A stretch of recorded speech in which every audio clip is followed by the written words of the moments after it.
Buenas tardes. Buenas tardes. Empezamos entonces dar inicio al tema que nos corresponde. Ya estamos en la última parte de los desarrollos y vamos a hablar y vamos a desarrollar en un par de clases el tema de los valores morales, puntualmente el tema de la justicia. Profe, Sí, sí. disculpe, ¿está grabando por cualquier cosa? Sí, gracias. Está grabando. Igual gracias por recordarme porque a veces eh, se me pasa, sí. En este momento ya estamos grabando. Les decía entonces el tema de la justicia. Tal vez sea el tema más importante, más que nada sacando el significado del derecho y la obligatoriedad que son clave y que este se relaciona con ambos. El tema de la justicia es clave porque ahí va a radicar la diferencia entre un aprendizaje adecuado sobre el derecho por sobre un aprendizaje inadecuado del derecho. Y la única manera de testear un aprendizaje adecuado del derecho es la referencia, el énfasis o la importancia que nosotros le demos al término justicia. Diría que puede ser algo así como muchos han dicho que el valor de una sociedad se mide por la naturaleza de los vínculos que los que forman parte de la misma establecen entre sí, y yo diría que el conocimiento del derecho, un adecuado conocimiento del derecho, haciendo una analogía, se mide sobre la forma, la manera, las veces o la intensidad con que se ha tocado el tema de justicia a lo largo de toda la carrera. Por eso consideramos que la cuestión es clave. Si lo tenemos que vincular con los contenidos dados hasta ahora, diríamos que la justicia, como cualquier contenido o variable moral, va a ser el criterio, el sustento donde se va a apoyar cualquier fundamentación que nosotros hagamos sobre el derecho. Y la cuestión no es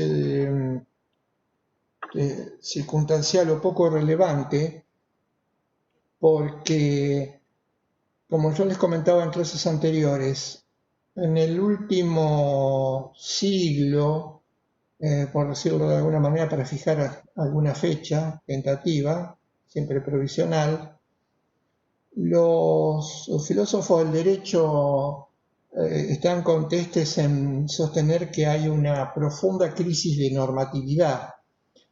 Esta profunda crisis de normatividad afecta, por supuesto, a las dos disciplinas que son humanamente esencialmente normativas. Por orden de importancia y por orden de jerarquía, lo moral, lo ético y el derecho. ¿En qué consiste esta crisis de normatividad? La crisis de normatividad, entendiendo por normatividad aquella característica que distingue a esos dos órdenes en tanto y en cuanto aparecen como vinculantes del comportamiento humano, la crisis viene dada precisamente por un profundo descrédito o recusación de las normatividades humanas. Por decirlo con una palabra o un término que ya conocemos, que si bien admite variables o variantes, en el fondo apuntan a lo mismo, todas aquellas lecturas que recusan la normatividad, estamos imbuidos en una era de profundo escepticismo, un escepticismo moral que además se traduce en un escepticismo jurídico.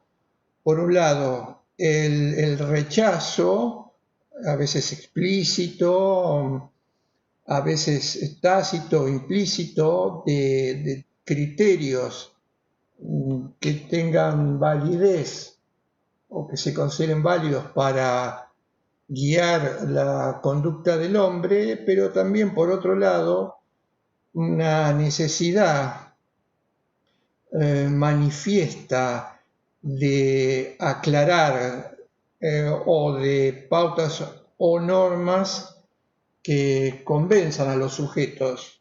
Yo les había dicho que uno de los ejemplos más notables de una especie de reclamo por una normatividad fuerte tenía que ver con la sensación de horror, asombro, indignación y dolor después de todos aquellos acontecimientos que tuvieron que ver con miles de muertes de personas a consecuencia de las guerras mundiales, genocidios de diversos tipos y otras calamidades que tienen que ver con la persecución de grupos humanos.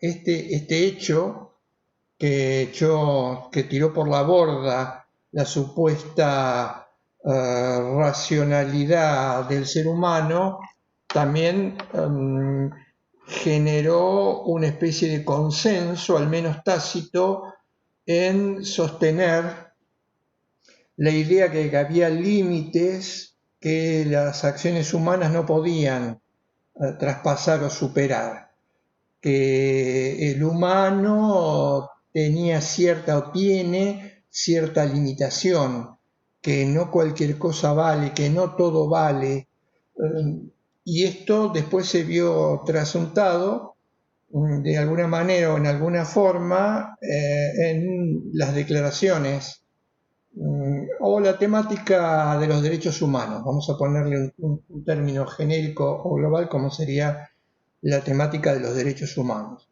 Es importantísimo, fue importantísimo el surgimiento de esta temática de los derechos humanos porque vino a poner una especie de límite, al menos provisorio, a este desmadre de la conciencia del hombre, a este panorama de irracionalidad vigente en el mundo. También es cierto que hay que tener mucho cuidado porque diferentes lecturas intentan, como ha pasado siempre, que esto es lamentablemente una constante, un enemigo y algo de muy difícil de superar, también en el plano de las ideas, que es la de tratar de racionalizar lo irracional. En este panorama difícil y complicado, hay algo que creo yo nos une o vincula a todos aquellos que de alguna u otra manera nos hemos acercado, hemos adoptado o vinculado con el derecho de una manera especial, ¿no? Y que en alguna forma somos los protectores del derecho, aunque este título pueda parecer un poco pretencioso, porque ¿quién no dedica todos sus esfuerzos volcados en una disciplina en la medida en que trata de que esta disciplina se realce, tenga su adecuado valor, se posicione adecuadamente socialmente hablando, no se distorsione, no se menoscabe, y eso es lo que uno puede percibir que ocurre, entre otras cosas, con el derecho. Entonces, todos los esfuerzos tienen que estar, toda esta preocupación que converge, creo yo, en aquellos que se acercan al derecho, se tiene que proyectar en una serie de pautas, de cuestiones de principio. Quiero decir, concretamente, hay un desafío para todos los que se acercan al derecho. Y este desafío está en función de permitir que el derecho siga con vida, darle vida a una nueva vida Y la nueva vida para el derecho y para cualquier orden normativo, como lo que nosotros estamos analizando, está ligada a la idea de fundamentación. Un sistema de reglas, un sistema de normas, un ordenamiento, una teoría moral que no tiene posibilidad de fundamentarse, que no aporta una fundamentación fuerte a aquello que propone, termina convirtiéndose en un aliado, en un sostenedor del status quo o funcional al poder. Por eso es la importancia que pueden radicar temas como estos que estamos desarrollando o vamos a desarrollar, como el de la justicia. En la clase anterior, ahora lo vamos a recuperar, yo les daba algunas pautas o algunos adelantos diciéndoles que había un embate bastante fuerte contra lo ético y contra el derecho desde el plano de las ideas. Había habido al comienzo del siglo XX se produce un giro en la filosofía que había sido clásicamente, primero, una preocupación por el conocimiento, luego una preocupación por los métodos o la metodología para el acceso al conocimiento, o una preocupación por cuestiones trascendentales, lo que como disciplina se llamó o se llama en filosofía metafísica, el conocimiento, metodología, epistemología, empieza a retroceder con el comienzo de la modernidad. Y en esa tardía modernidad, siglo XX, comienzo del siglo XX, la filosofía da un giro importante y aparece lo que se llama el giro lingüístico. Recordarán ustedes, yo les dije, ¿qué es el giro lingüístico?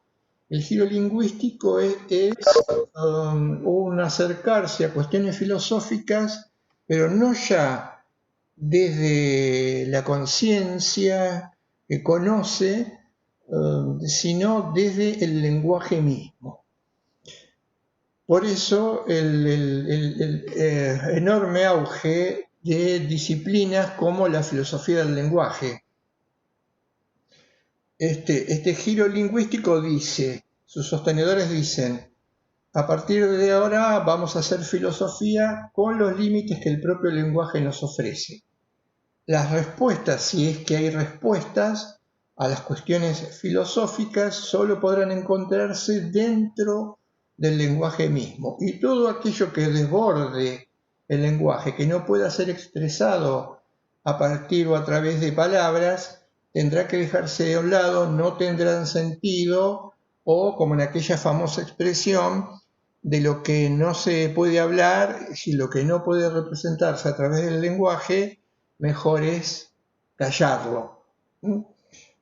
Pero este giro representó de la mano con el auge y con los nuevos conocimientos científicos y la tecnología, representó un golpe muy fuerte, muy duro al sistema de ideas como las filosóficas y las jurídicas. ¿Por qué? Porque el giro lingüístico vino a poner en tela de juicio, cuestionó y con gran éxito el punto, el pie de apoyo, el soporte del derecho y lo moral, que fue la propia o su fundamentación. Y esta filosofía del lenguaje se acercó a las cuestiones que nosotros denominamos morales, pero se acercó desde un lugar diferente, a partir de una nueva disciplina inaugurada por un filósofo que se llamó Moore, que fue la metaética. Repasemos un poco para entender y recobrar la idea, cuáles son los planos de lo moral o los planos de lo ético. Dijimos que hay dos planos básicos, el plano de lo que se llama la moral social o la moral convencional que son las pautas o las reglas de comportamiento que de hecho se dan en una sociedad específica en un momento determinado, que tienen que ver con lo que se debe hacer, o responderían a la pregunta sobre qué es lo que se debe hacer. Un segundo plano, que es el de la moral crítica o la ética normativa. Esta moral crítica o ética normativa, que se construye en base a puntos de vista o teorías, trata de responder en base a una teoría determinada lo que se debe hacer socialmente hablando. Por eso se habla de ética normativa o moral crítica. Convalida o no convalida a partir de un juicio crítico, de una lectura filosófica, aquellos comportamientos que de hecho, en la experiencia o en el trato cotidiano, los seres humanos tenemos entre nosotros. Entonces, la cuestión clave, ¿qué debo hacer?, es respondida por las teorías normativas, al mismo tiempo que en el plano de las interrelaciones sociales los seres humanos responden en su coexistencia también y con sus comportamientos a dar una respuesta a aquello que se pregunta qué es lo que debe hacerse cuando se convive. ¿Qué novedad produce el giro lingüístico? El giro lingüístico se acerca a estas cuestiones, pero lo hace desde el lenguaje. Y entonces, no se pregunta, y esto ya viene, tenemos que empezar a familiarizarnos con la información. No se pregunta qué sea lo justo, qué es lo justo o qué es lo bueno, sino que la pregunta es, ¿qué es lo que estamos queriendo decir cuando usamos un término como bueno o un término como justo? El enfoque cambia, por eso se habla de metaética, es un discurso desde el lenguaje sobre el discurso moral, que por supuesto es un lenguaje, un discurso moral que dice lo que debe hacer el ser humano es seguir el bien y seguir la justicia, y el discurso metaético que dice ¿qué está queriendo decir realmente cuando usa términos como bueno o como justo? El auge de esta lectura, y en un momento tan álgido como en la etapa contemporánea, va a poner en tela de juicio, en jaque, a todas las lecturas normativas. Es decir, va a cuestionar, y en algunos casos con bastante éxito, el fundamento o la normatividad de la ética y en consecuencia del derecho, porque nosotros sabemos que el derecho toma fuerza de lo moral, no tiene una fuerza que surja de su propia estructura, de su propia génesis o de su propio ADN. La fuerza del derecho lo toma de lo moral. Les decía, con un gran éxito, creciendo todas aquellas lecturas escépticas, mucho más que relativistas, sobre estas cuestiones. Ahora bien,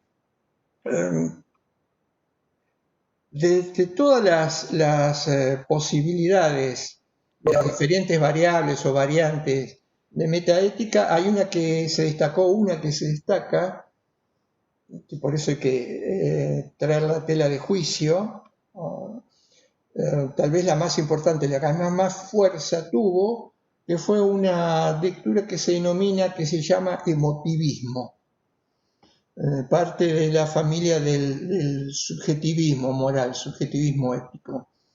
El emotivismo moral,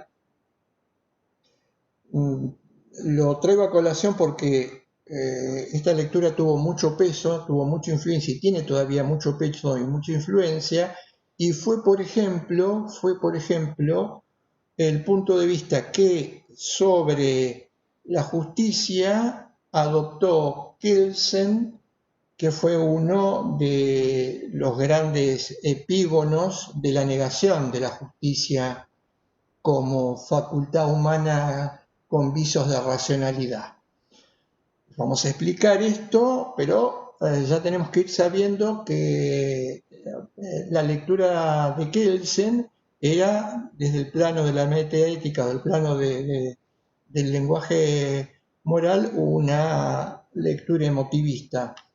No porque Kelsen hubiese fundamentado este tipo de lectura, sino que fue la influencia filosófica, el marco conceptual, la lectura que él asimiló o absorbió en el momento en que comenzó su labor de investigación sobre lo jurídico. Es decir, la atmósfera que él recibió, que lo condicionó a pensar muchas de las cosas que pensó desde el plano del derecho. Uno de esos ingredientes era el enorme auge de un punto de vista o una lectura como la emotivista. Lo dejamos marcado, pero volvamos entonces al motivo por el cual es necesario indagar o profundizar en estas cuestiones, o al menos de una manera básica o sencilla. ¿Por qué es esto? Porque les decía, está en juego la fundamentación del derecho. Supongamos que nosotros admitamos que vivimos bajo reglas, bajo pautas. Ahí habría dos cuestiones básicas. Admitir que hay reglas implica determinar o precisar quién las dicta, por qué las dicta y, en definitiva, por qué generan lo que supuestamente tendría que generar una regla en mi cabeza o en mi conciencia, que es la de tener que seguirla. Entonces, aquí es donde va a aparecer la cuestión de la fundamentación. Las nuevas lecturas, las que se apoyaron en la crisis de la normatividad, ellos sostienen lo siguiente. Ellos dicen, el ser humano elabora sus propias reglas, del tipo de que fuese. Y estas propias reglas, con estas reglas que él genera, pretende o apunta a guiar sus comportamientos. Esta generación de reglas tiene como objetivo guiar su vida. Pero acá hay una cuestión importante, es si nosotros generamos nuestras propias reglas y el criterio es lo que nosotros decidimos. Cuando digo nosotros decidimos, me puedo estar refiriendo a alguien puntualmente como a un grupo. No importa, no modifica en nada que hablemos de uno o de un grupo, de 100 o de 10.000. Si nosotros generamos estas reglas, nosotros también podemos modificarlas, porque en definitiva, si yo genero mi propia regla de comportamiento, esto implica que yo voy a decidir cuándo cumplirla, cuándo no cumplirla, cuándo convalidarla, cuándo no, inclusive cuándo modificarla, cuándo corregirla o cuándo suprimirla. Porque es una cuestión que tiene que ver con lo que yo mismo estoy generando. Acá viene la pregunta o acá viene la cuestión. ¿Qué es lo que me asegura que una regla que puedo generar yo y que pueden generar tantos otros y que yo puedo aceptar y que yo puedo modificar va a ser necesariamente cumplida por mí en primer lugar y por los otros? Precisamente este punto es clave. Ahora, ¿por qué surge? La pregunta sería, ¿las reglas son por nosotros y para nosotros? pero ¿no se puede dar este problema? Pero, ¿y por qué llegamos a esta cuestión? A que nosotros nos damos nuestras propias reglas, las modificamos y además suponemos o presuponemos que esas reglas tienen que ser cumplidas o aceptadas por otro. Porque adelanto, si las reglas tuviesen estas características, le faltaría lo más importante para convertirse en reglas o guías de conducta. ¿Qué es lo que le faltaría a la normatividad? Fundamentar la normatividad. ¿Qué es lo que hace que una regla que yo dicto para mí mismo se convierta en una pauta de comportamiento que yo tengo que llevar adelante sin ninguna excepción, porque esta es una exigencia categórica de la que no puedo desembarazarme y que la tengo que cumplir aun cuando vaya en contra de mis propios objetivos, intereses, deseos? La voy a cumplir cuando a mí me parezca conveniente, cuando me convenga, cuando no me afecte. Y la voy a posponer cuando haya algo más importante que tenga que ver con mis propios intereses. En consecuencia, esta fundamentación es absolutamente nula, endeble, si se quiere inexistente. ¿Y por qué llegamos a esto?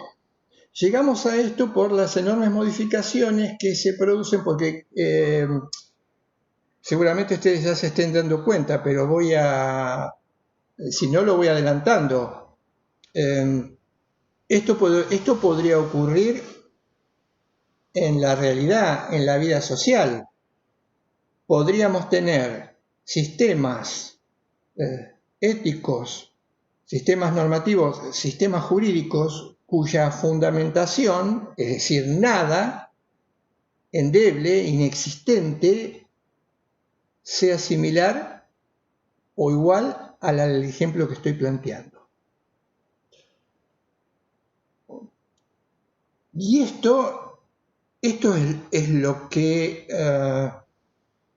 se presenta como un desafío de acá hacia el futuro, porque si los sistemas normativos, éticos, jurídicos estuvieran afectados, y voy a tratar de fundamentarlo porque creo que es así, estarían afectados por este tipo de anemia en la fundamentación, terminarían desapareciendo, terminarían convirtiéndose en papel mojado o, si se quiere, lo que en algunas ocasiones son, pero no todavía como regla general, en meras pautas funcionales al status quo.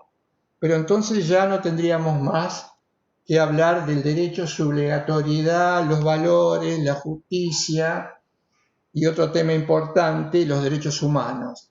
Y todo esto no sería más que una parafernalia discursiva que en el fondo no jugaría más que un papel funcional a formas de vida, estructuras de vida que nada tienen que ver con el objetivo que esto se propone. Entonces, dos cosas. Es imprescindible saber cómo se fundamenta, de qué manera se fundamenta, en qué se fundamentan los sistemas y las estructuras en las que vivimos. Segundo,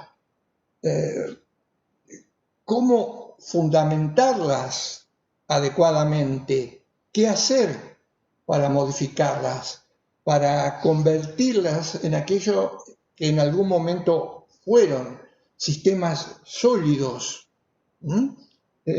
estructurados, con una normatividad muy fuerte, lo que además permitía tener o gozar de una cierta cohesión social.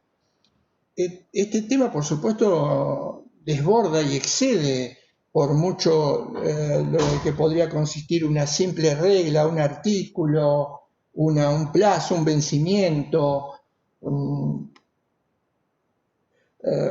porque tiene que ver con la propia configuración de la sociedad como tal. ¿Y en qué momento se produce esto? Esta posibilidad de que el sujeto intente justificarse a sí mismo, si es que fuese posible una justificación de sí mismo.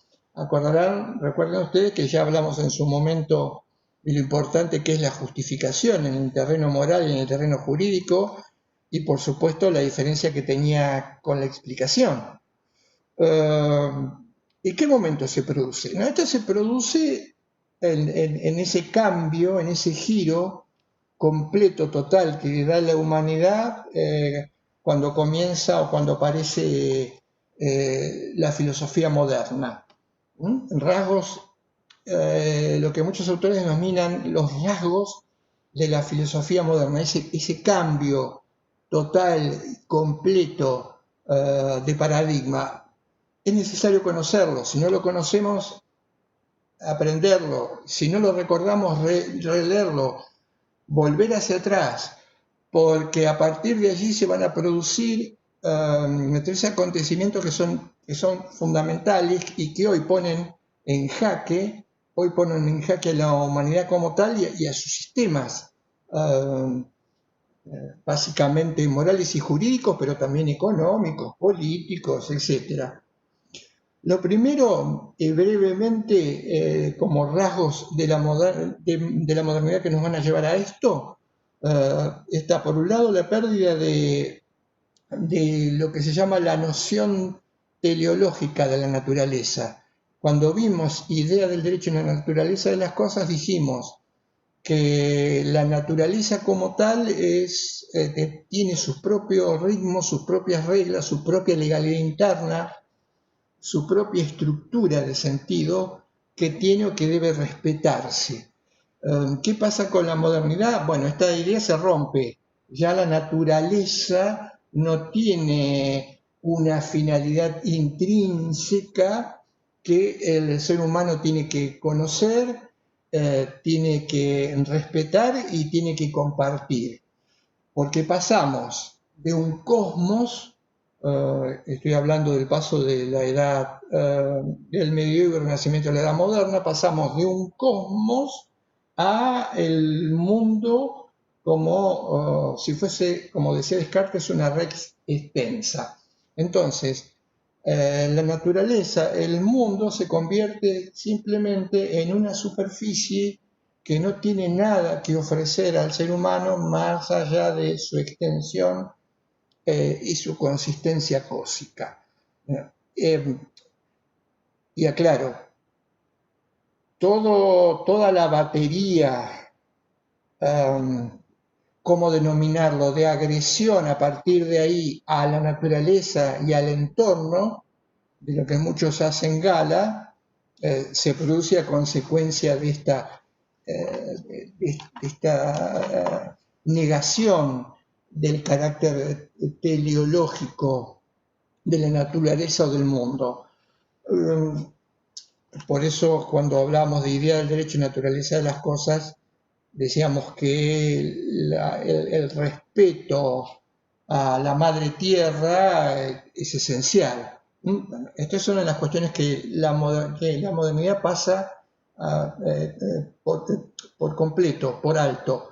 La técnica está destinada como instrumentalización de medios afines a tratar de obtener lo que puede sacarse del mundo natural sin respeto alguno por consideraciones tales como agotabilidad del recurso, manera de extraer el recurso, posibilidad de distribuirlo. Y si quieren, que muchas veces me parece como un dato anecdótico, si quieren un dato fuerte, y en la idea de que hay muchos que niegan la agresión a la naturaleza, hay muchos que niegan la modificación de la naturaleza. la posibilidad de obtener enormes negocios, pingües negocios y ganancias en función de contaminar la naturaleza, explotarla y además extraer de la misma ciertos rendimientos que a su vez asimismo van a estar ya contaminados. Por ejemplo,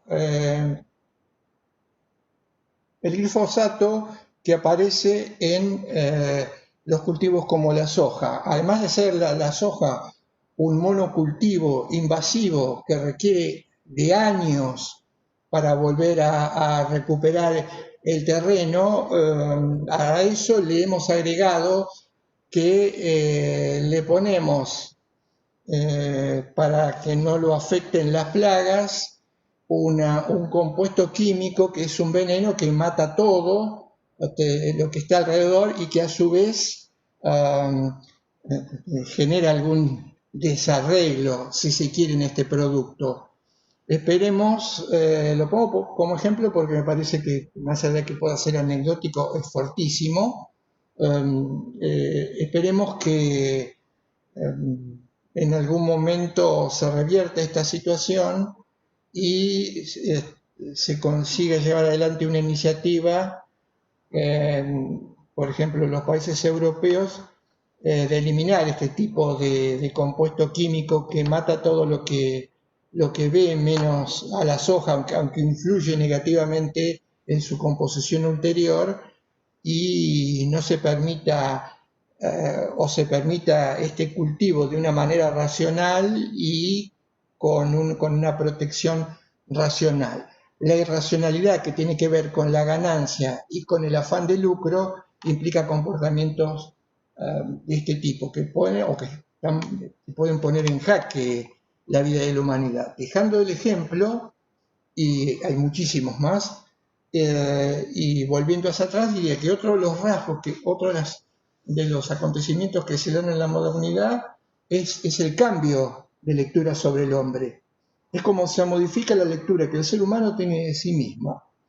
Y acá ustedes recordarán, ya no voy a volver sobre las antropologías, que el resultado, sobre todo de la lectura individualista, es la aparición de un sujeto, que es la medida de todas las cosas, como aquella famosa explicación griega de los comienzos. El hombre moderno es la medida de todas las cosas. Y con su conciencia genera, fabrica. Es decir, la conciencia del hombre moderno es una conciencia que no admite la posibilidad de que haya estructuras o realidades previas a su propia conformación. Lo que hay es el resultado de la que la propia conciencia pone y genera, construye o fabrica. Sobre todo, además, de la mano de la ciencia y la técnica. Entonces, a partir de la modernidad, la conciencia del hombre moderno lo puede todo. Es más, se fija a sí mismo sus propias reglas, se construye a sí mismo. El rechazo acendrado de la posibilidad de aceptar alguna estructura previa, el que más no sea estructura previa en la humanidad.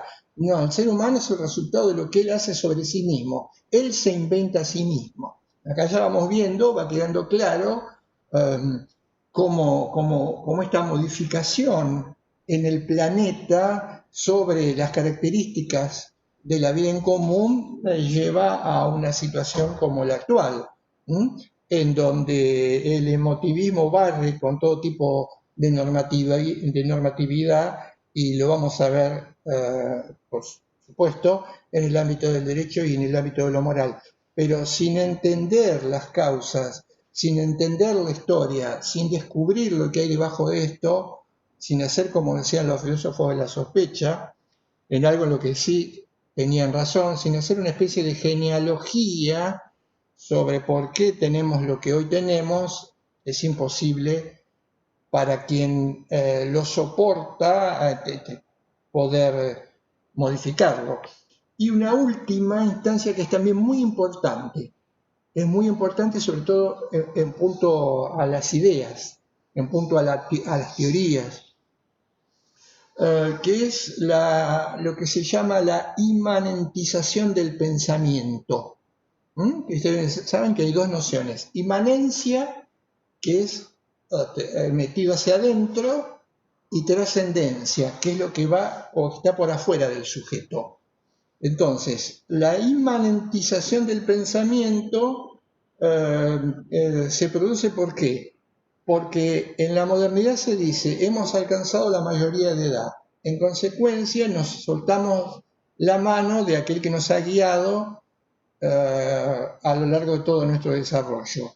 La inmanentización viene de la mano de la ruptura con la idea de creación, de la ruptura con Dios o con lo absoluto, en un primer momento poniéndolo en un segundo plano y en un segundo momento negándolo totalmente o completamente.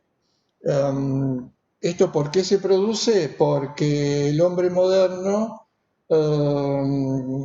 abandonado y desvalido, en vez de retornar a aquel ámbito que le generaba cierto sustento nutricio o vitalicio, se afirma sobre su propia debilidad y en un acto de soberbia, si se quiere, dice que a partir de ahí él será el origen y el punto de partida de todas las cosas. Por supuesto, también va a ser a partir de ahí, rompiendo con una tradición de siglos en el plano del derecho, en el plano de la ética y en otras disciplinas, con la idea que él mismo puede generar las pautas de comportamiento. Esto es esencial para poder entender a nivel general el desarrollo del mundo en el plano de las ideas y de la práctica también, porque esto está necesariamente ligado. Desde el punto de vista de la inmanentización del pensamiento, marcar dos cosas que son importantes, creo que son claves y que merecerían, espero que en la estructura de formación que ustedes tienen esto se pueda dar o lo puedan ver en algún otro lugar, y que tiene que ver con la cuestión de los derechos humanos. Porque es un hito muy importante el tema de los derechos humanos, pero también los derechos humanos se van a ver afectados por este tipo de comprensión de la realidad con variables, con variantes, pero con este hilo conductor por detrás, que es la moderna concepción del sujeto. ¿Por qué digo esto? Porque si uno busca cuáles son los fundamentos de los derechos humanos, lo que va a encontrar que en última instancia el fundamento final es la hominidad, es decir, la figura del humano. Ahora, la figura de lo humano, la hominidad, que es el basamento de los derechos humanos, es la hominidad que se genera o a partir de las propias ideas de la humanidad moderna. Porque si uno no le encuentra a los derechos humanos un fundamento esencial que tiene que ver con algo trascendente, que tiene que ver con algo que es previo al hombre, en última instancia los derechos humanos, si se recuestan simplemente en el hecho de que alguien los haya elaborado y que como toda fundamentación en última instancia tiene que ver con la racionalidad del hombre, pero no se sale de allí, el fundamento también de los derechos humanos terminará convirtiéndose en un fundamento irrisorio. Como dice algún autor contemporáneo, para muchísimas lecturas, en el fondo, los derechos humanos llevados a la práctica no son más que edictos de tolerancia revocables. también urge encontrarle a los derechos humanos un fundamento fuerte, trascendente. Eso explicaría, me corrijo, eso tal vez podría explicar por qué los derechos humanos en el mundo actual son tan constantemente negados, pisoteados, o hay un desfasaje importantísimo en su simple declaración en convenciones y después en su escasa o nula realización. Sobre todo porque recuerdo que como no podía ser de otra manera, quien fija las reglas, si las fija el propio sujeto, aun cuando sea bajo la figura del Estado, es el propio sujeto el que decide cuándo aceptarlas y cuándo no aceptarlas. Es decir, no sé si esto tendrá algún correlato con la realidad. Si hay algún estado que por ciertas características está por encima de otros estados, seguramente por características de poderío, de fuerza, de logística, las reglas terminarán siendo con el ejemplo que di al comienzo. Las voy a aceptar o las voy a cumplimentar cuando me convengan. Cuando no me convengan, las voy a modificar o las voy a dejar de lado. No sé si esto tendrá algún correlato con la realidad. Es lo que implica que esto es posible por dos motivos. Porque hay un déficit de fundamentación, insisto, y por otro lado, al haber ese déficit de fundamentación, se termina aceptando que esto puede hacerse en función de algunos complementos o elementos empíricos, pero que después en el plano de los hechos concretos, de la geopolítica, de la realidad, no pueden llevarse a cabo.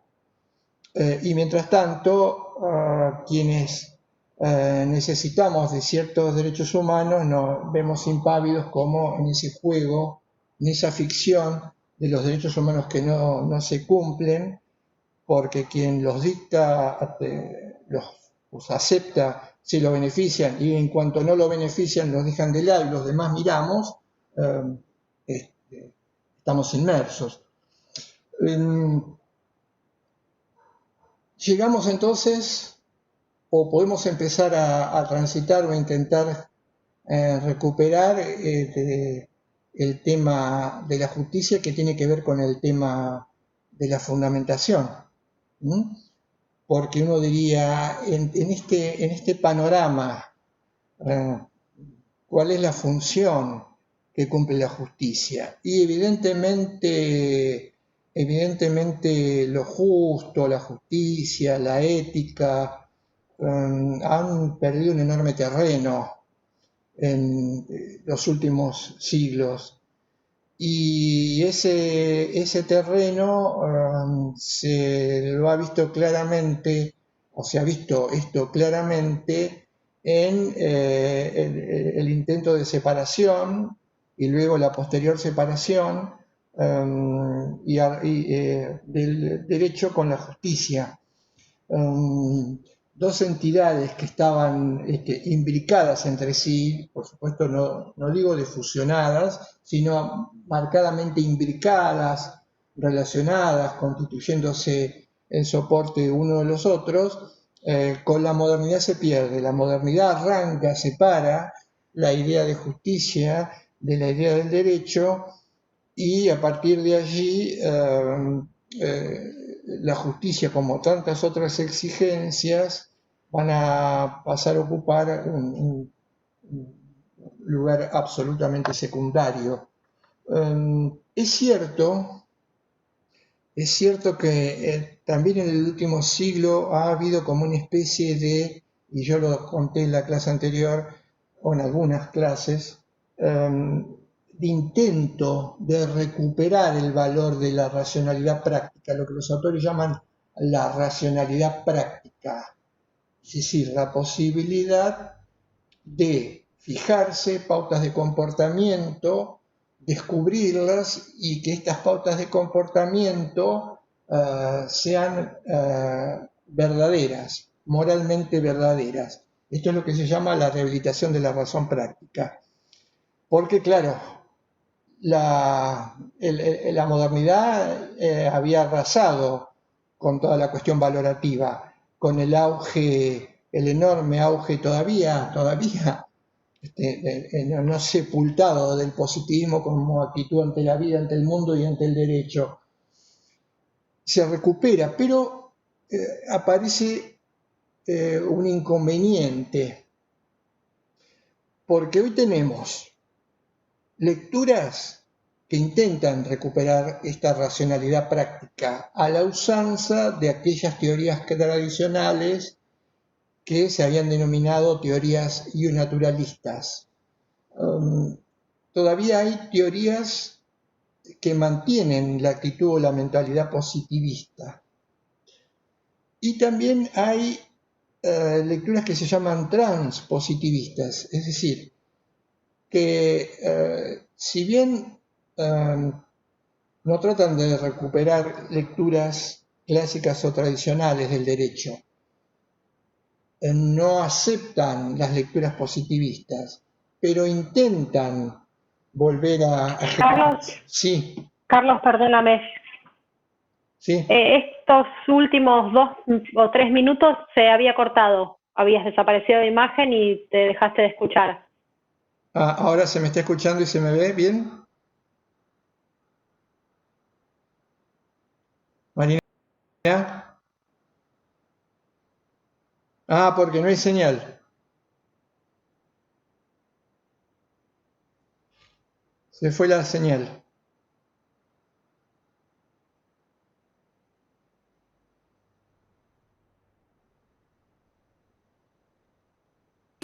Listo. No debe ser entonces. No, el Sí, problema debe ser un problema de Carlos. El problema es que se me va la señal, por eso. Sí. Está bien. Sí, porque entre nosotros nos escuchamos. Es probable que se haya ido la señal y no me di cuenta porque la imagen se movía, pero abajo ahora estoy mirando recién, después que me dijiste vos, se volvió a cortar, apareció el icono. Voy a tratar de prestarle más atención, pero sí, lamentablemente perfecto. Hay horarios del día que te pasa eso y que me excede un poco. Aproveché, voy a recuperar un poco breve lo que venía contando y aprovecho porque había una pregunta que tenía que ver con esta cuestión.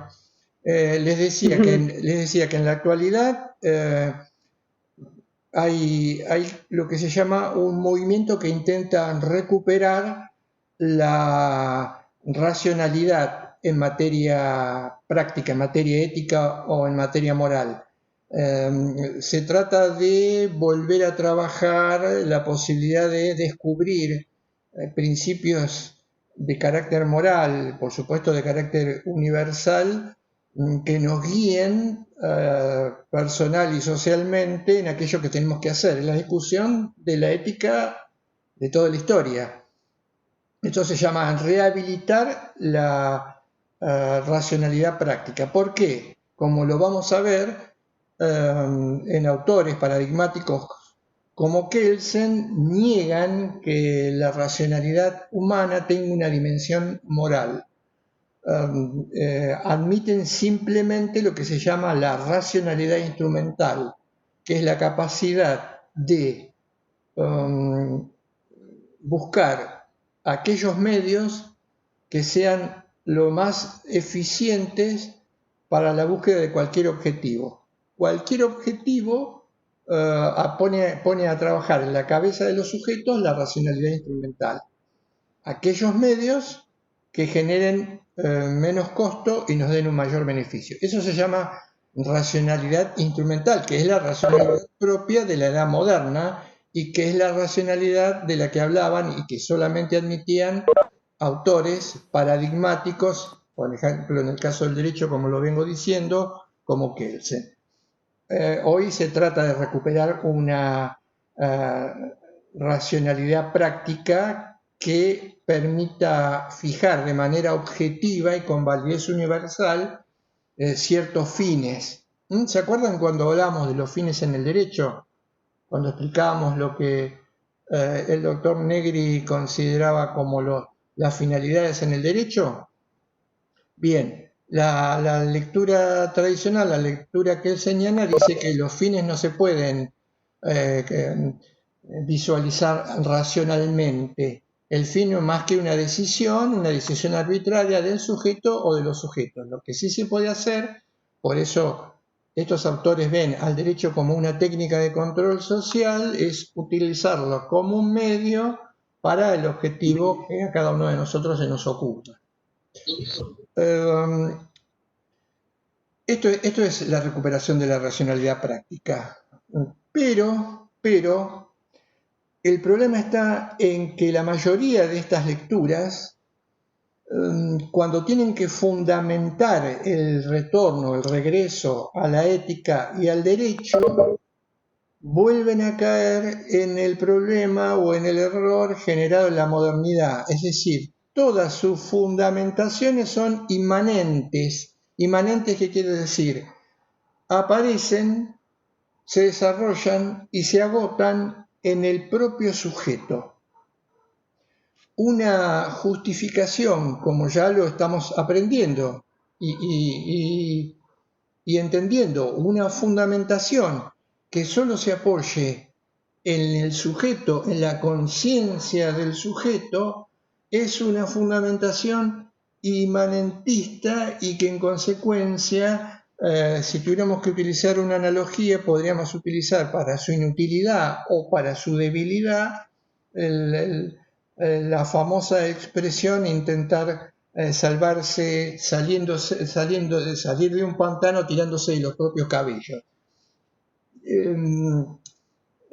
La fundamentación es una fundamentación débil. ¿Por qué insisto en el tema de la fundamentación? Porque si la fundamentación del derecho, de los derechos, de las exigencias y de los derechos humanos es una fundamentación débil, ese derecho humano está destinado a desaparecer, al menos en su concreción práctica. Me viene a colación esto, y que lo voy adelantando, pero me parece importante, porque este tema es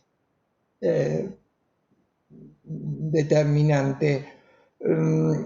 Kelsen, en uno de sus trabajos, él decía que, por supuesto, como vamos a ver, no admitía la posibilidad de la justicia como criterio racional, pero él decía que la mejor sociedad, la sociedad ideal por la que él luchaba, la sociedad democrática, es aquella sociedad de la tolerancia y el respeto.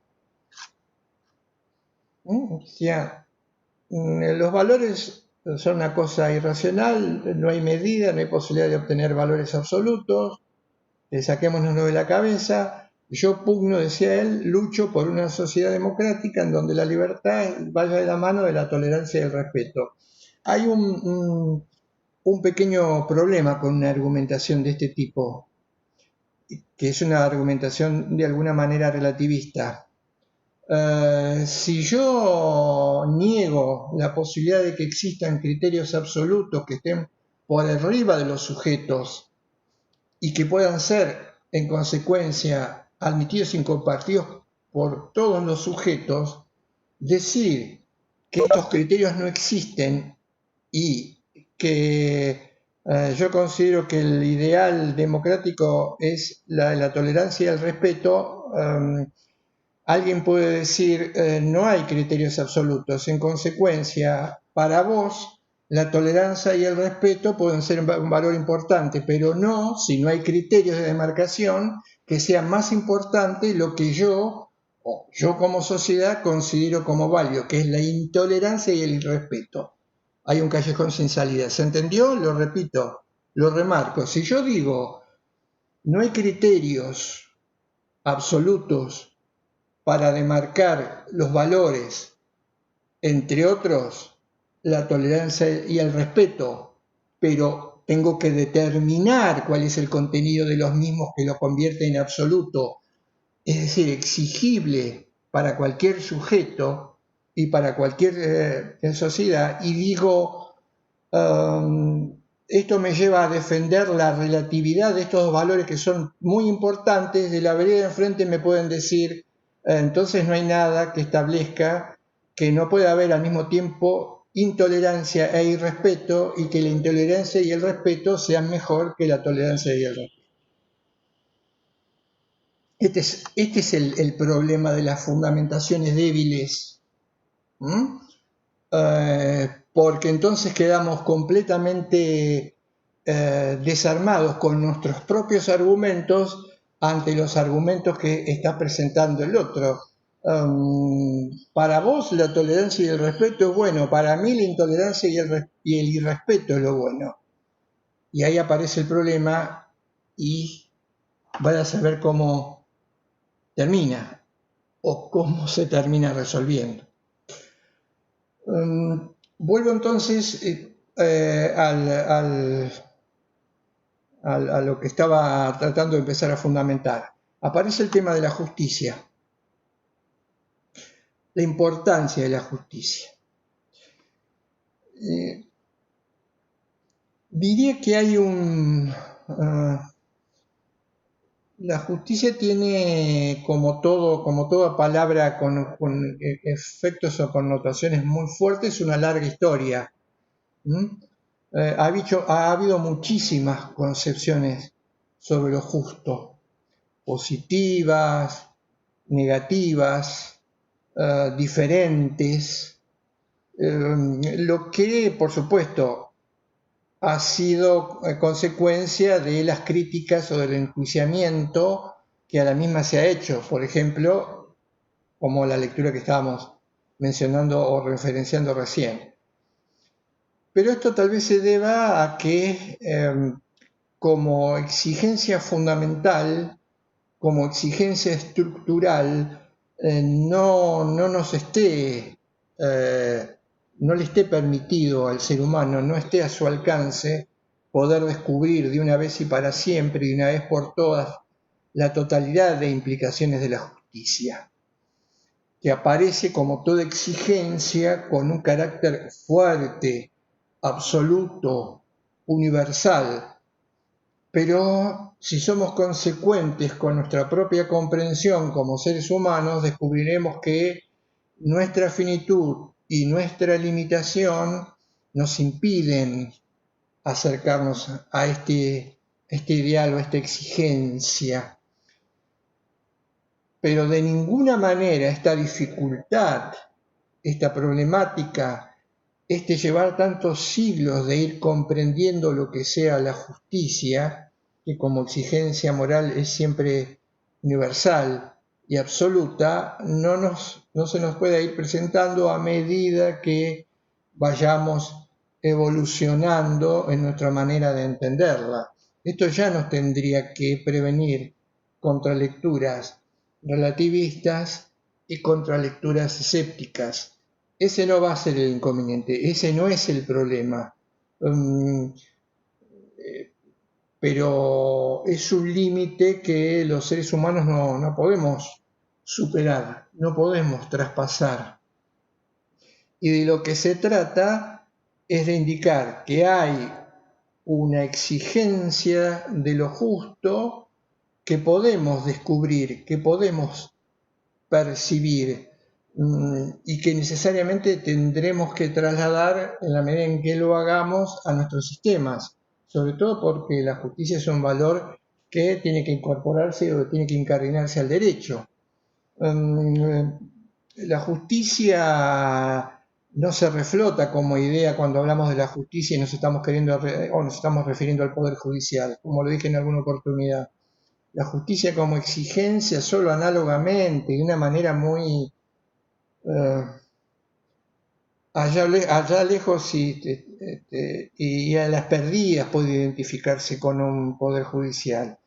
Es otra cosa la justicia, y es precisamente lo que no se reflota como exigencia, pero uno ve en la práctica de la sociedad y en la práctica de las realidades que no se respeta. fijémonos esto, en esta idea. Un autor, creo que lo mencioné en la última clase, decía lo siguiente, decía, no hay ninguna duda que hay acciones justas o comportamientos justos y no hay ninguna duda que hay acciones justas, injustas y comportamientos injustos. Remarca, no hay ninguna duda que el ser humano siempre ha distinguido las acciones justas y los comportamientos justos de su contrario. Y luego agrega, pero de ninguna manera esta distinción de acciones justas e injustas tienen que ver con el conocimiento de leyes positivas opuestas que determinan en sus contenidos acciones justas y acciones injustas. ¿Por qué? Y cierra con este razonamiento impecable, porque también el ser humano ha distinguido y distingue leyes justas de leyes injustas. Con esto claramente está marcando que hay una justicia previa al conocimiento por parte del hombre, que el hombre solamente tiene que intentar conocer, pero que además no tiene nada que ver, si es que lo tuviese, con el conocimiento de leyes que determinan cuándo son los comportamientos justos y cuándo son los comportamientos injustos. La idea de que es el hombre el que determina lo justo y lo injusto y lo pone en una ley. Entonces alguien puede decir, no, momento, los seres humanos distinguen lo que es justo e injusto porque un hombre ha puesto en algún momento lo que es justo e injusto en la ley. Entonces, cuando el hombre ve la ley, descubre lo que es justo e injusto y adapta su comportamiento en ellas. No. Además, el hombre distingue leyes justas de leyes injustas. Si lo anterior fuese cierto, no habría manera de distinguir leyes justas o leyes injustas. El cuestionamiento no existiría, la crítica no sería válida y llegaríamos a aquella conclusión absolutamente descabellada de que es el hombre con su propio arbitrio el que determina lo que es justo o injusto. Y algo más, en la medida en que no entendamos esto, todo aquello que se desprenda, aunque tal vez esto ya no interese tanto, en la ley como justo o injusto, será considerado como proveniente de la autoridad, entonces su cumplimiento aceptable y su incumplimiento perseguible, aunque en última instancia eso se corresponda con el criterio, el mero criterio de alguien que le dicta o le elabora, que vamos a ver es lo que aparece contenido en el diálogo del libro primero de la República. Esta disquisición me parece esencial y me parece fundamental y me parece necesaria, porque recuerden, repasemos algo que vamos a utilizar en el análisis de estos textos. Recordemos algo, cuando yo les contaba en la clase anterior que Cohen decía que la discusión estaba sobre si se podían formar conceptos o juicios morales, así como se forman conceptos o juicios con realidades comunes, Cohen estaba dando una clave importante. Recordemos, porque también el lenguaje, más allá de que no vaya a definir cuestiones filosóficas en contra de lo que dice el giro lingüístico, es importante. También el lenguaje es un medio de transmisión, de comunicación y un medio de referenciar la realidad. ¿Qué decía Cohen en ese momento? Él decía, ¿qué implica decir que hay conceptos morales y que los juicios morales son válidos y pueden ser considerados verdaderos o falsos. Que yo tengo que poder formarme un concepto de aquel término que estoy tratando de definir. ¿Se acuerdan del ejemplo del árbol? El árbol es una realidad, es un hecho. En mi cabeza conformo para entender y expresar el árbol a través del lenguaje, me formo un concepto. Ese concepto es una abstracción del árbol, como toda definición, y si es verdadero, tiene que contener en la imagen que me formo en mi cabeza las propiedades que aparecen cuando yo, a través de los sentidos, percibo un árbol en la realidad. Y la pregunta de Coin era si esto podía trasladarse al plano no ya del árbol, sino al plano de un valor como lo justo. ¿Cómo está funcionando? ¿Cómo está funcionando el lenguaje acá? Fíjense, el concepto es un signo. Es un signo que se dirige a algo que está en la realidad, que es el árbol. Y entonces nosotros con ese concepto definimos lo que sea el árbol. Pero esa definición no es el árbol en sí mismo, es nada más que una abstracción. ¿Cuál es el significado del concepto, el término árbol? ¿Y a qué refiere ese concepto? ¿O a qué tiene que referir para ser verdadero? Tiene que referirse a algo que exista en la realidad, que sería el árbol. Si yo digo lo justo es un concepto que tiene determinadas propiedades, esto implica que yo me puedo formar ese concepto porque he podido percibir algo en la realidad como justo. Y la referencia del término justo va a ser necesariamente algo que esté en el mundo. Hola, Carlos. Y que aparezca como tal. Sí, se vuelve a cortar. ¿Se cortó de vuelta, Marina? Sí, se cortó un rato largo, ¿eh? Sí, estuvo un rato largo cortado. Más o menos minutos.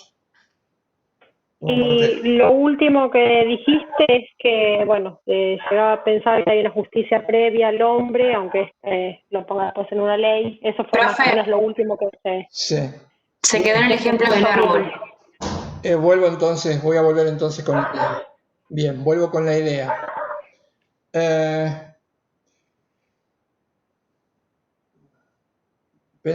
Pensemos esto.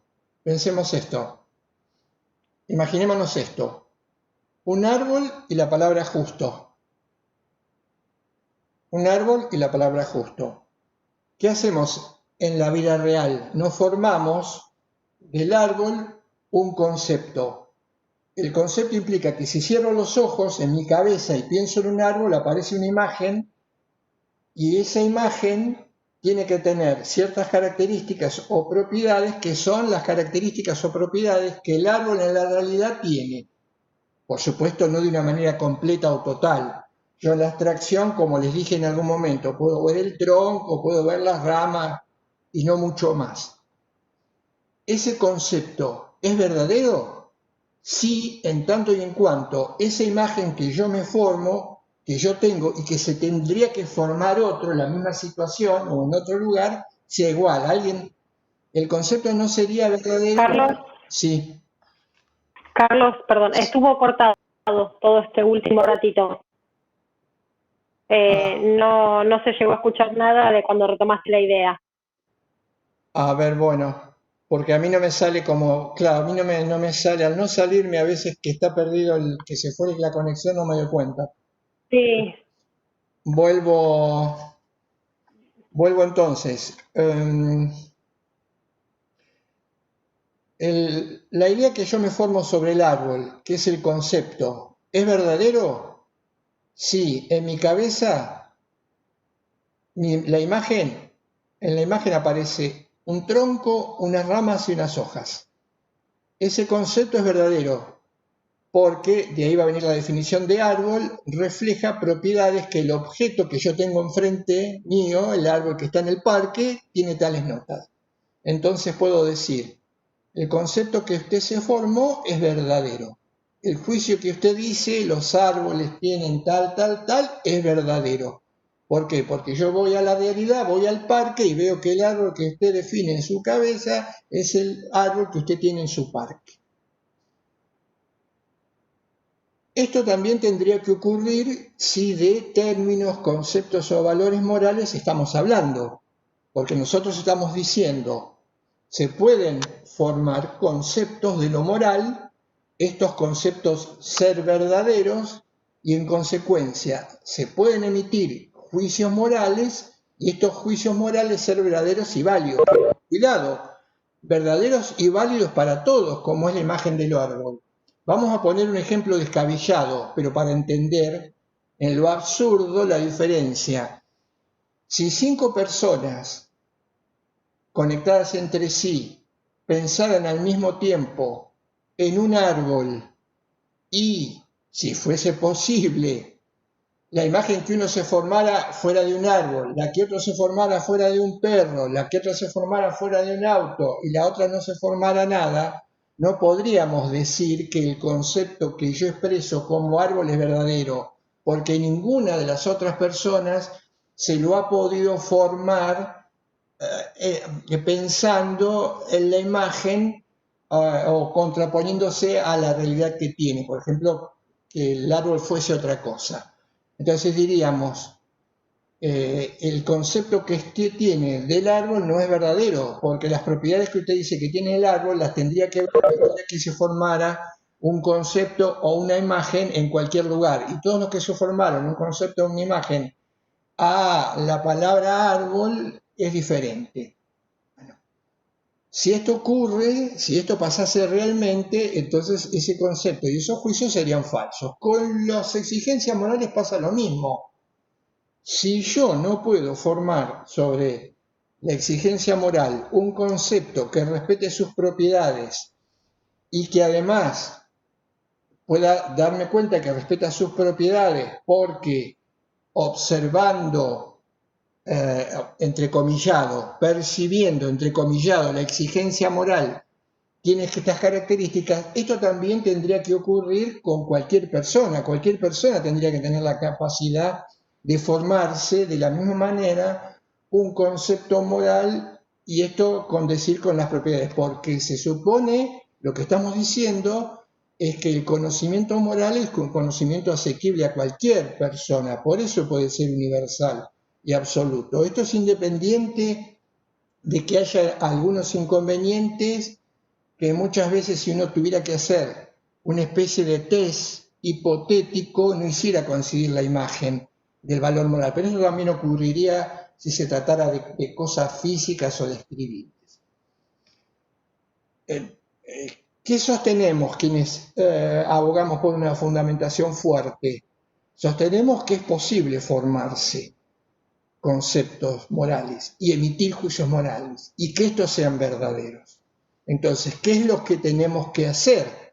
Lo que tenemos que hacer es mostrar, explicar cuáles son aquellos conceptos morales y cómo son aquellos conceptos morales en los cuales nosotros podemos formar esta idea. Y además mostrar que lo que yo sostengo conceptualmente, por ejemplo, como justicia, tiene su correlato en alguna realidad que está en el mundo.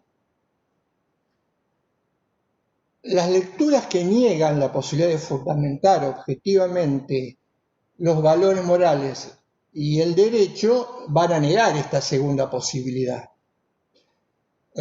De ahí va a venir la metaética o el emotivismo. ¿Por qué? Porque ellos van a decir, cuando alguien hace una referencia a un concepto o a un término como justo, ¿qué es lo que está haciendo? Estos autores dicen, no se está refiriendo a ninguna realidad que uno pueda percibir, que uno pueda alcanzar básicamente a través de los sentidos o que esté presente en la experiencia. Por lo tanto, el concepto o el supuesto concepto no tiene un correlato, está girando en el vacío. ¿Por qué? Porque no refiere a ninguna realidad que yo pueda percibir y en la cual vamos a inventarlo hipotéticamente, hay que hacerlo esto para entenderlo mejor. Si la justicia es una exigencia que se aparece como una mujer vendada, yo en la realidad no veo ninguna mujer que se aparezca con los ojos vendados. Entonces, este concepto no tiene referencia, está vacío. Pero además, ¿qué dicen? Además, ¿qué dicen los emotivistas? Los emotivistas dicen, sin embargo, tiene que haber algún motivo por el cual los que defienden las exigencias morales dicen que se forma ese concepto. Y tal vez lo que estén queriendo decir al usar el lenguaje moral sea otra cosa que la que ellos supone que están queriendo hacer.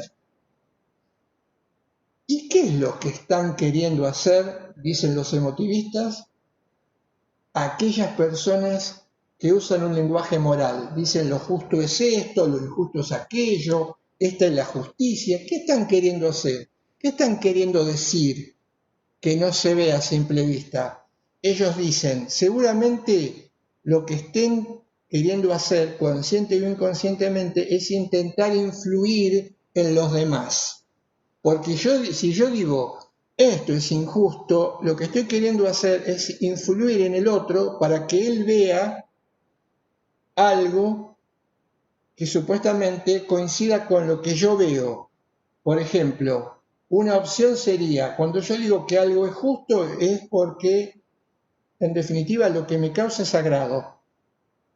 Entonces, cuando digo esto es justo, lo que estoy pretendiendo es que el otro también, guiado por mi expresión, comparta ese agrado. Los emotivistas dicen, el que emite un juicio, un concepto... Carlos, Sí, se cortó de vuelta. se había cortado. Sí, sí. Estamos en problemas hoy con... Sí, Estamos en problemas sí. con el tema de la conexión, porque sí, es difícil volver a recomenzar o no arrancar de algo que no escucharon. Vamos a hacer un Claro, último, habías ¿no? quedado en las lecturas que niegan los... Sí, eso se escuchó más o menos de corrido, la idea del concepto, la idea del juicio moral, la idea de la referencia, o estaba cortado. Profe, se le cortó justo en la parte que empezó ahora el concepto de la mujer. Si la justicia fuese una mujer, ahí se cortó. Claro.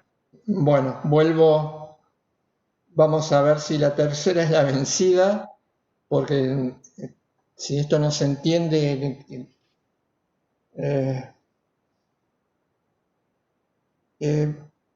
la idea es esta.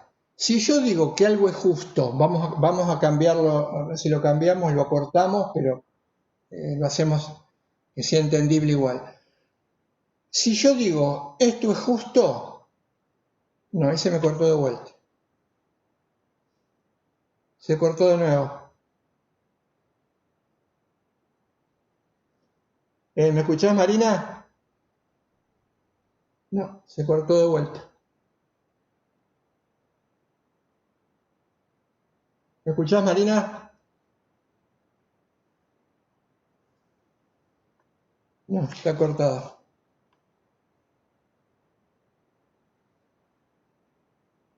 Sí, se volvió a cortar. ¿Ahora me escuchás, Marina? Sí, ahora sí, Carlos. Sí, se cortó. Empecé a hablar y se cortó de nuevo. Sí. Bueno, vamos a hacer un intento más, a ver si me deja redondear esta idea, aunque sea. Les decía, Dale. si yo digo, esto es justo, lo que estoy queriendo decir es, primero, que tiene un sentido, tiene un contenido decir que esto es justo, porque lo justo es tal y tal cosa. Segundo, que lo que estoy diciendo es verdadero, que ese juicio que estoy emitiendo es verdadero. que se puede corroborar. ¿Cómo se puede corroborar? ¿Cómo se corroboraría? Vamos a utilizar una imagen, después vamos a hacer una explicación más detallada, pero vamos a utilizar una imagen. Se corroboraría de la siguiente manera. Mi juicio, esto es justo, implica que yo estoy haciendo referencia a algo que está en el mundo, a algo que es real, a algo que está en la realidad. La referencia de mi juicio, esto es justo, es un comportamiento, una actitud. Como le decía, imaginémonos que la justicia es como aparece en las cosmogonías. Una mujer con una balanza, una espada y una venda. Mi referencia es esa mujer que yo puedo percibir. Si esto es verdadero, cualquiera de ustedes a los que yo les estoy explicando o tratando de mostrar qué es lo justo y en qué consiste la justicia, tendrían que tener la misma posibilidad, la misma capacidad para formarse ese concepto de lo justo. Dicho de otra forma, tendrían que poder ver la referencia de lo que yo estoy expresando en el juicio. Tendrían que ver a la mujer con la espada, la balanza y los ojos vendados. Eso corroboraría la idea de lo que yo estoy sosteniendo como justo es verdadero, es universal, es absoluto. Después vamos a ver cuando expliquemos, porque hay muchas posibilidades de defender la existencia de los valores. Por supuesto nosotros vamos a expresar una, pero la que expresemos va a ser una fundamentación fuerte, es decir, va a salir de la cabeza del sujeto. Vuelvo sobre esta idea porque creo que si queda clara hemos ganado gran parte para leer, entender todo lo que después podamos leer o entender, discutir o debatir sobre justicia. Les decía, si al hablar de justicia, si al definir la justicia yo consigo mostrar en qué me baso, cuál es la referencia que tengo para decir tal comportamiento es justo e injusto, y los demás lo entienden y lo ven, esto implica que mi lectura no es una lectura parcial, no es algo que veo yo solo, no es algo que tengo en mi cabeza. Porque, ¿qué podría ocurrir? Podría ocurrir que lo que yo considero como justicia sea nada más que algo que yo tengo en mi cabeza como un componente psicológico, o que entienda como justicia aquello que yo considero que debe ser entendido como justicia, pero que en el fondo disimula una voluntad de poder mía, que está en mi cabeza. Y esto no variaría si yo dijese: lo justo es aquello que podemos consensuar con otra persona. Porque en definitiva, si el consenso es el resultado de la argumentación, lo que yo tengo en mi cabeza, se lo explico, argumento y consigo convencer al otro, el otro va a considerar como válido lo que yo considero como justo y que tengo en mi cabeza. Es decir, seguimos con el mismo problema. Lo que era justicia para mí, yo argumentando y lo convencí para mí, al que tengo enfrente. Entonces, la idea es la misma, lo justo está en el mundo como una realidad extra mental, fuera de mi cabeza, fuera del lenguaje que utilizo. No, está en mi cabeza.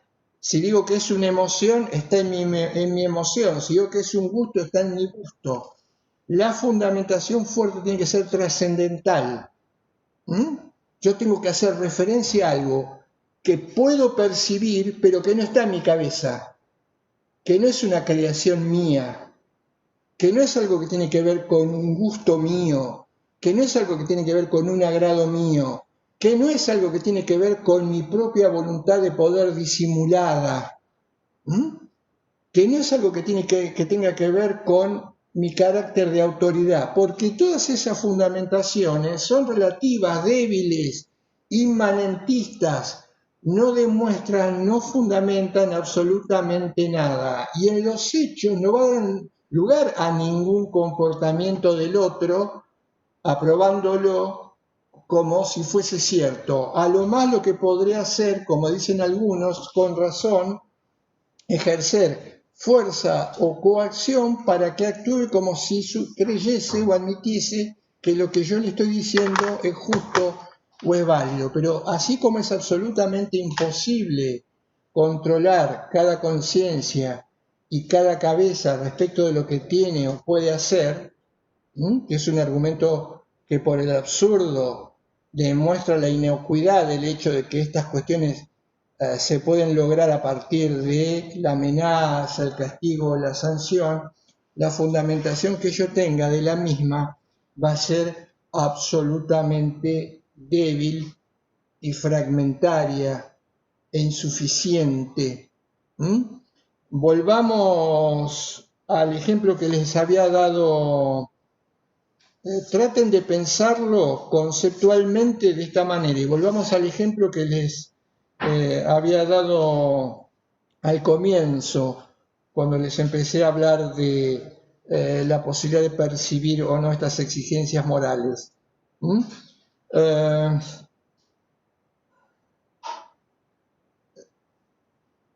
Yo voy a poder acreditar la existencia, la validez y la fuerza de una realidad moral, de un valor moral como la justicia, cuando al hablar de lo justo, la referencia, es decir, aquello que estoy reflejando con lo que estoy diciendo como justo, tiene realidad o es real independientemente de lo que yo diga.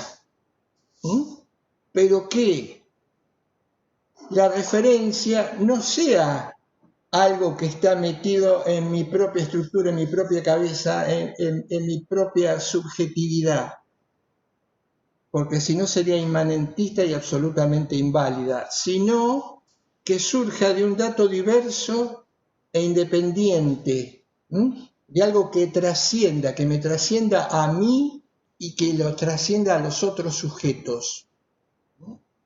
Este dato real que está en la estructura del mundo o que está en la naturaleza del hombre, no de Pedro y Juan, del hombre como estructura, es lo único que puede permitir o va a permitir una justificación fuerte de la normatividad humana. Y esto es lo que lo vamos a seguir discutiendo.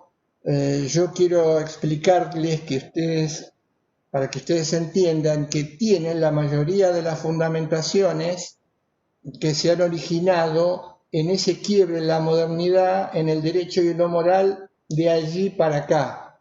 Justificaciones que apuntan a que algo tiene que ser obedecido y genera fuerza vinculante porque ha sido dictado por una autoridad, a que algo lo es porque ha sido dictado a través de una amenaza o sanción, al que algo lo es porque ha sido dictada por un número mayor a otro que estaba en discordancia con esto.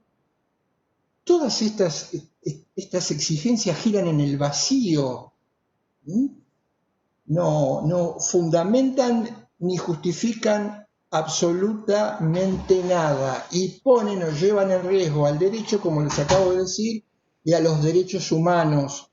Toda fundamentación, inclusive la fundamentación actual de los derechos humanos sobre criterios que tengan que ver exclusivamente con mi condición de hombre, sin ninguna referencia más a la trascendencia, lamentablemente van a seguir estando condenadas al fracaso y podrán ser vistos como dictos de tolerancia revocables.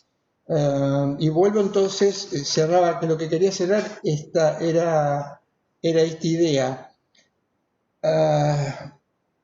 resulta imposible justificar una norma que remita a una afección del propio sujeto. Imposible justificarla. Por nosotros, las normas son elaboradas por nosotros, para nosotros y justificadas exclusivamente por nosotros, entonces no hay referencia o existencia alguno, ni al derecho ni a la moralidad, y estaremos en el terreno del emotivismo. Esto lo vamos a ver claramente porque esta discusión ya se presenta en los inicios del pensamiento griego y clásico y va a estar condensada en el libro primero de la República, en aquella discusión sobre lo justo que se da entre Sócrates y el sofista. En este libro, en la República, son 10 libros. El primero es el que se denomina, el libro primero es el que se denomina Trasímaco, tiene otras denominaciones donde se va a discutir por primera vez, o va a haber una discusión entre la mentalidad relativista, la mentalidad escéptica, el emotivismo de hoy, en ese momento del sofista, y el intento de defender una moralidad y una justicia universal, absoluta y fuerte por parte de Sócrates. Por eso subí, para que ustedes lo tengan como guía, como dirección, y voy a comentar sus contenidos, el libro del doctor Negri y la justicia en el libro primero de la República. Voy a acompañar, porque esto va a ser también tema del desarrollo en la próxima clase, si llegamos a tener tiempo, un fragmento del libro que es La justicia de Hans Kelsen para cotejarlo en el debate, en la argumentación sobre esta lectura que prima hoy o que es primordial como forma de argumentación espuria, que es la del emotivismo, ligado con concepciones sobre el mundo como la denominada filosofía analítica, el positivismo lógico, lamentablemente hoy muy vigentes en el sistema de poder mundo. Por de pronto, la única salida ante esto es la argumentación. Si la argumentación es poderosa o es potente, esto ineludiblemente se puede llevar o se va a llevar rápidamente a la práctica. En la medida que el status quo gane las cabezas y entonces todos supongamos o estemos contestes en que los valores no existen, son relativos o son simplemente una expresión de emociones, seremos absolutamente funcionales al sistema de poder mundo vigente. Y obviamente el derecho y la ética seguirán jugando un papel meramente decorativo.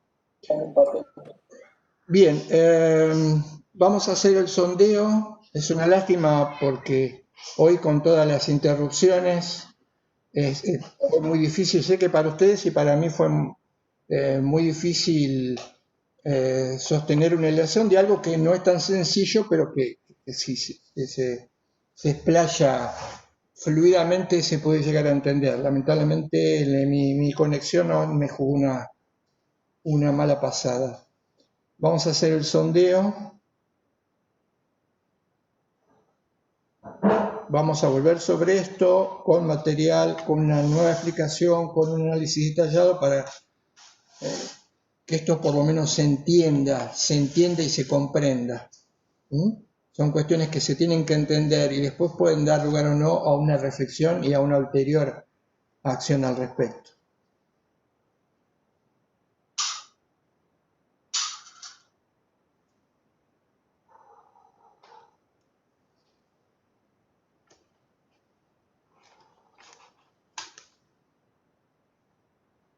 Va a empezar el sondeo, chicos, por favor, nombre y apellido.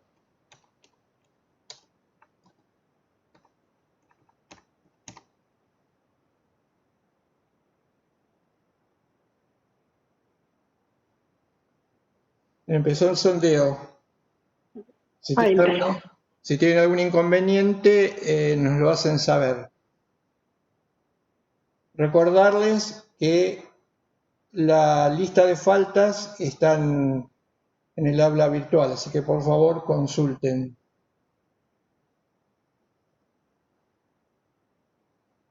y el material también fue subido y voy a seguir subiendo material conforme cuestiones que van a desarrollarse en la clase que viene. Y esperemos no tengamos estas interrupciones.